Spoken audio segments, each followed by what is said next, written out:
जलालपुर जट्टा सीनियर रहनुमा पाकिस्तान मुस्लिम लीग नून चौधरी अली वड़ाइच अब्दुल्ला चौक से जहाने पोशीदा न्यूज टीम की खसूसी मुलाकात। NA-75 के इंतखाबात के हवाले से अहम ब्रीफिंग। तफसीलात के मुताबिक जहाने पोशीदा न्यूज टीम ने सीनियर रहनुमा पाकिस्तान मुस्लिम लीग नून चौधरी अली वड़ाइच अब्दुल्ला चौक से 1-to-1 मुलाकात की।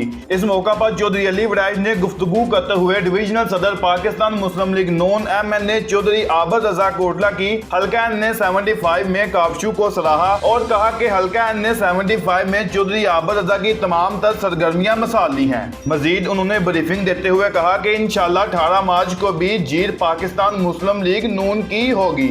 उन्होंने मजीद अपनी कारोबारी मसरूफियात बताते हुए कहा कि हल्का NA-75 इलेक्शन कैंपेन के हवाले से तमाम तर मामलात में मेरी जगह पर चौधरी औसाफ अली कानवा में शामिल होंगे और अपने फराइज को एहसन तरीके से सरअंजाम देंगे। इस मौका पर चौधरी औसाफ अली ने गुफ्तगू करते हुए कहा कि NA-75 में मुस्लिम लीग नून की कामयाबी यकीनी है। पाकिस्तान तहरीक इंसाफ बुखलाहट का शिकार है और कहा कि आइंदा इंतखाबात में भी अपने लीडर चौधरी आबद रजा के हमरा इलेक्शन कैंपेन में भरपूर शमूलियत करेंगे।